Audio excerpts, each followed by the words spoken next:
in Hornsby, so if you want to come and see me particularly, you've got to come to Hornsby. But we've got other doctors in Bondi Junction. And I picked this up this morning because I see some patients in Hornsby, and I wanted to show you guys some things about sunscreen. But as I was driving along, I saw that it had expired in October 2011, and that was actually being sold in Hornsby. So that's your first. Reminder is just check that your sunscreen hasn't expired. It actually can go off, or it loses its potency if it's out of date. So when you do use sunscreen, just check it's expired. And I phoned them from the car and said, you just better check all the other sunscreens we're selling to make sure they're not expired. So just check the sunscreen. Now, the thing about sunscreen is it really doesn't matter which sunscreen you use. This is factor 30 plus, you can get factor 50 plus, you can get all different types of sunscreen. You get chemical sunscreen, you get physical like zinc type sunscreens like invisible zinc. This happens to be a chemical type of sunscreen, and SunSense is a good general brand of sunscreen. The important thing with sunscreen is how much you use. And the main problem is people don't use enough sunscreen. So I have this bottle top here. And the bottle top is good because you usually find one on the beach. And it actually gives you a good idea of how much sunscreen to use. So essentially what you do is you can open up the sunscreen, and hopefully this is open, and you fill up roughly the equivalent of a bottle top, which is about that much. And that's about 4 or 5 mils. Okay, and that 4 or 5 mils, if you're on the beach or your kids or your grandkids are on the beach, is enough for one part of the body. So in other words, an arm, a chest, a back, a leg, another leg, a face. So that's actually enough for that. So if you think about it, you're going to be using maybe 6 or 7 bottle tops for your whole body. And that's about 4 or 5 mils. And if you times it by 4 or 5, so it's 7, that's about 35 mils per go. And this is about 125 mils. And keeping in mind that you've got to replace your sunscreen every 3 or 4 hours, if you spend the day on the beach, you should essentially be using a whole bottle of this. And how many people actually do that? You actually don't. So in other words, the biggest problem with sunscreen is not deciding which sunscreen to use, because essentially in Australia, they're all part of, you have to pass a standard. So they're all good sunscreens in Australia.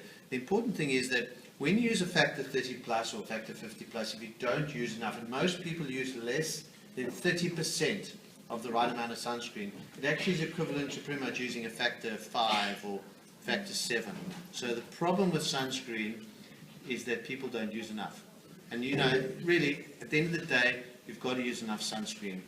Now just going back one step, remember we said about slip, slop, slap, and actually the most important thing with sunscreen is that actually sunscreen is the least important thing you can do in terms of sun protection. It's actually the last thing you do. When you think about sun protection, the most important thing you can do is actually stay out of the sun. Okay? So that's actually the first thing you've got to think about. And obviously, you know, you're going to be bowling, so you can't stay out of the sun that much.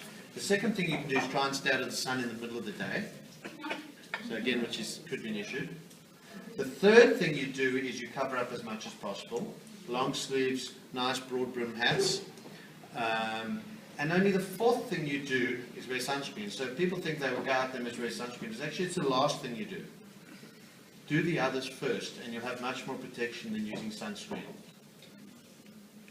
Now, people always ask me about nanoparticles. Has anyone heard of nanoparticles in sunscreen? Now, there's been a lot of controversy about nanoparticles and sunscreen and things like that. There's actually, I mean, look, there's actually no proof that it makes any difference at all.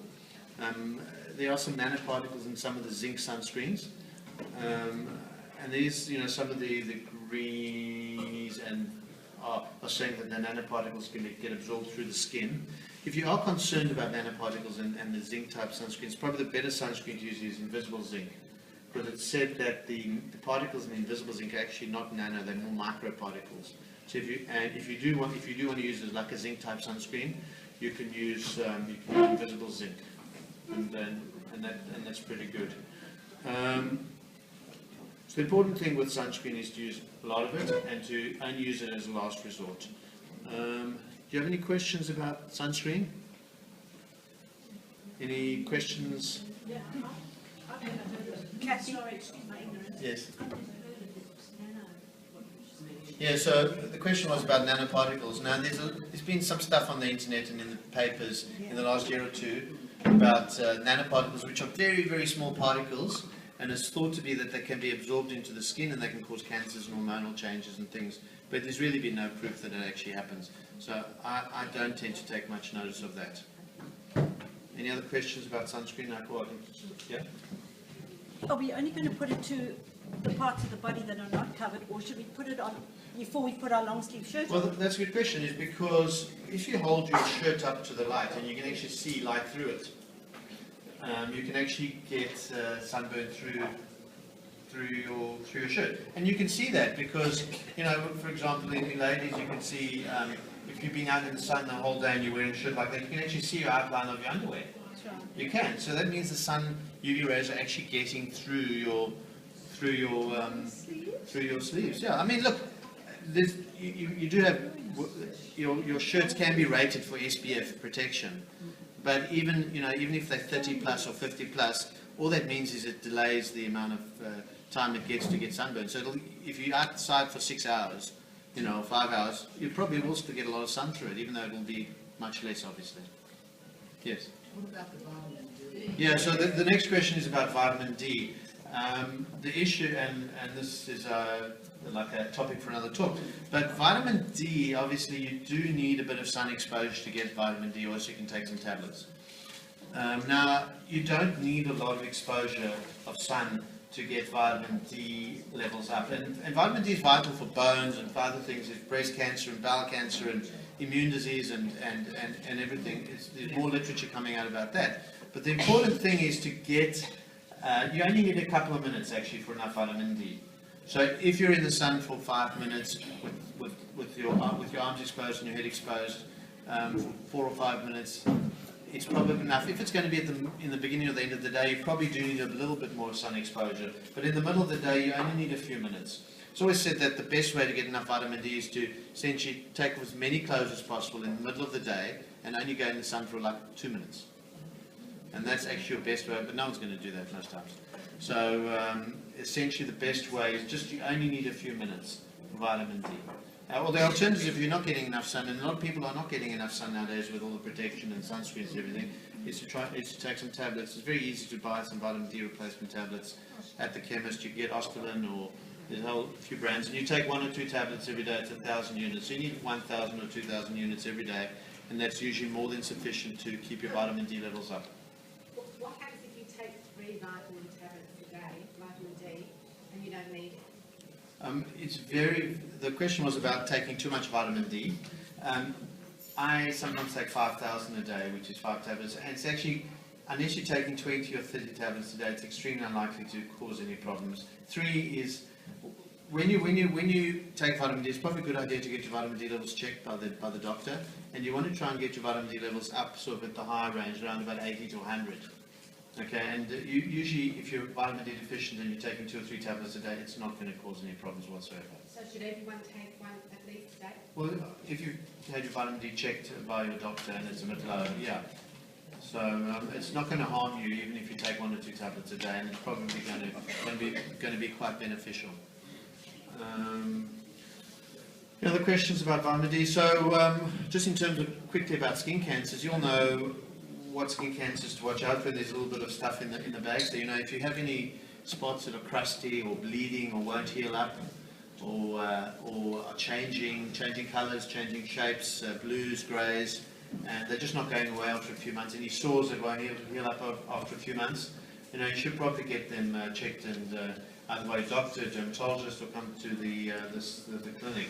Really, it's important that as you get older in Australians, more than 50% of Australians will get skin cancer, and it's important you do get it treated early. Most of the skin cancers we deal with are treated really early and really quickly and easily, often with just a freeze or a scrape or even some topical treatment. So it's important to get your skin cancers looked at regularly and have them treated quickly and early.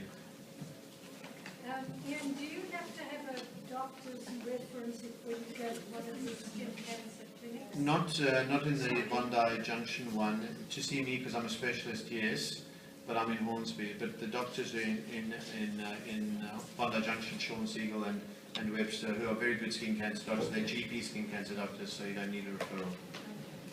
No, that's exactly what I'm Yeah, saying. yeah, yeah. Like the last I have already few years on my Yes. nose, brown spots. Yeah. Is that, can I show you?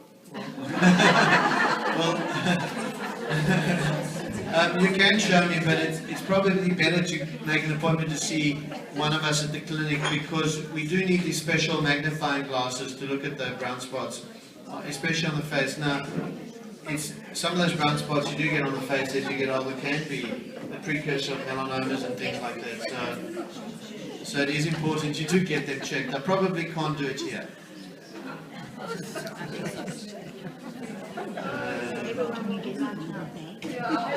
So the number of the clinic is in the bags. If you need to phone and make an appointment, just phone and make an appointment. At the moment, because we're fairly new, we're still bulk billing everyone, so you don't need a referral, and there won't be any out-of-pocket costs as well. Any other questions? Going walking in the morning. Yeah. And not the sun is worse in the afternoon than it is in the morning. Yeah, well, up until about 3 o'clock, between 10 and 3 is probably your worst time. So either early morning or very late afternoon is the best time to be in the sun in terms of your sun protection. Obviously, as I said, you do need a little bit of sun for your vitamin D.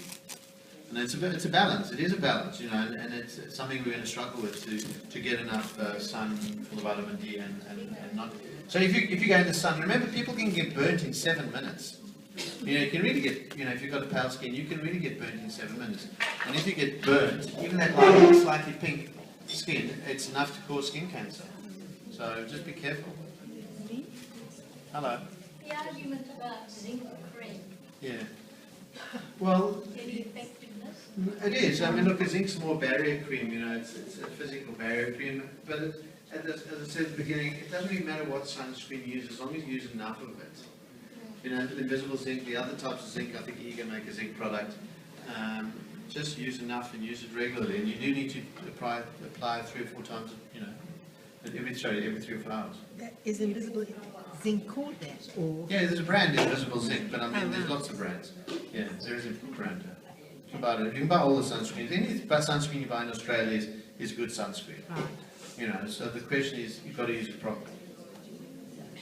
Can I just ask, the strength of the UV, like Yeah. 30, 50, 70, Yeah. does that make a big difference? The strength of the UV is the question, and you used to only be able to advertise that it was 30 plus. And the 30 plus actually meant it was probably 50, 70 anyway. More recently you've been able to advertise, or they've been able to advertise that the sunscreens are 50 plus, which means that they're 50, 70. Look, at the end of the day, whether it's 50 or 70, it doesn't make any difference. So as long as it's 30, 40, 50 plus, you shouldn't be going in the sun that much that it's going to make that much difference. I had it from France, Yeah. or Yeah. at 100. Yeah, and this is probably 100 anyway. It just says they're not allowed to advertise because the government thought that if they advertised it as 100, people wouldn't use enough. So they just say 30 plus or 50 plus. But it probably is 100 anyway. Yes. Sunscreen's actually water resistant, they always say something. Some are, some aren't. Yeah, but look, at the end of the day, they do tend to wash off in the, you know, if you're sweating a lot or in the water. So you do, most of them you do need to reapply. They don't last long. No, they do a little bit, but probably you do need to reapply after being in the water. Yeah. Good. Any more? Any more questions? Good. One more. So if one comes to your clinics Yes. for a consultation, Yes. if there's treatment involved, do you get treated at the clinic? Yeah, well, it depends what it is. I mean, obviously, we give you the options of, you know, if you need to have something cut off that's significant, we'll give you the option of going to plastic surgeon or wherever if you want. Absolutely, we give you the option. Sometimes use topical or creams or freezing or cutting out. So the doctor will discuss the different options with you, and often you can have it done on the spot if it's simple. Other times you may have to make an appointment to come back if it's more significant, or get referred to a specialist plastic surgeon if it's even more significant. And do you remove just cosmetic blemishes? Look, some do, some doctors do. It's not our focus, but some doctors don't mind doing it. I'm not a particularly into cosmetic dermatology, so I don't tend to, but some doctors, you'd have to ask the doctor at the time, and some would and some won't. Sorry, yes. The question, is it bulk billed or not? Yes, it is. Yes, it is bulk billed. Yeah, it is. Yeah. So I think it's certainly during business hours. So they won't do some after-hour stuff, and you need to just check that they haven't changed for for Saturday mornings or Thursday evenings. There may be a small charge, but certainly during the week it is. How often should the average person go for the checkup? Yeah, it's a good question actually. So the question is, how often should you have a checkup? It really depends on your age and how many skin cancers or how much skin cancer you've had treated before. So I mean, I see some people every 3 months, every 2 months that had a lot of skin cancers. Obviously, if you haven't had a lot of skin cancers and your skin's good and you're protected well, every year or every 2 years is probably enough. You can't really say, as a general. Usually, in terms of the age, I usually don't worry about checking kids' skins. Usually, if you're grandkids or kids, I usually just say let them get their skin checked when they're sort of early 20s. Obviously, if they've got spots that they're concerned about, they need to come have them checked. But in terms of whole body checks and things like that, start when you're 20 and then just move on. And usually every few years from there. Yeah. What's the difference between a skin cancer and a melanoma? Well, a melanoma is a type of skin cancer. So you get there's really hundreds of types of skin cancers. The three main skin cancers are basal cell cancers and squamous cell cancers. Or those are two sort of non-melanomas major skin cancers, and those generally are treated very easily and very effectively, and very few people die from them. If you left them for a while, they'd obviously grow and be worse. But because most people in Australia although when you go out to the country clinics, you actually still see some guys coming in that have had really advanced basal cell and squamous cell cancers, which have left for years. But in the city, you don't tend to see that. And then the melanomas are the other type of main skin cancers. And even though they're actually much more rare than the basal and squamous cell cancers, those are the ones that people tend to die of. Even though when you have them checked, they're caught very very early, and only still in Australia there's still be about 1,500 people die of skin cancers, mainly melanomas. So you still got 90% chance of living with a melanoma if you catch them early. And it's very very early. So if you just want to check, Yeah. you could just phone and make an appointment and go and Yeah. So where the skin cancer clinics fit in general terms is that some GPs are very good at doing skin cancer and do them in their practice, and on the other side you have the specialists like dermatologists and plastic surgeons, and they often are more expensive and have long waiting lists. The skin cancer clinics tend to fit in the middle. We have more equipment. Our doctors tend to be better trained, and they tend to focus mainly on skin cancer. So we sort of sit in the middle niche. And some people like going to their dermatologist, and that's fine. But the important thing I'm trying to tell you here is that you do need regular checks before you go to GP or dermatologist or skin cancer clinic. You need the regular checks, and obviously, treatment as required. If you went to the clinic for a regular check Yes. and required specialist Yes. attention, Yes. would they, if we went to the one in Bondi Junction, Yeah. would they send us to a local specialist, or do you have your own specialist? No, well, we tend to use the local ones in the Bondi Junction or something. I mean, I don't tend to know the ones in Bondi Junction myself because I work in Hornsby, so I know the ones in Hornsby. So yeah, but we tend to use the ones local to the clinic. If you need a day surgery, like in Hornsby, I use the SAN or something like that. But obviously here you use one of the local day surgery hospitals if you needed it, which is rare. Okay. Thank you. Thanks very much.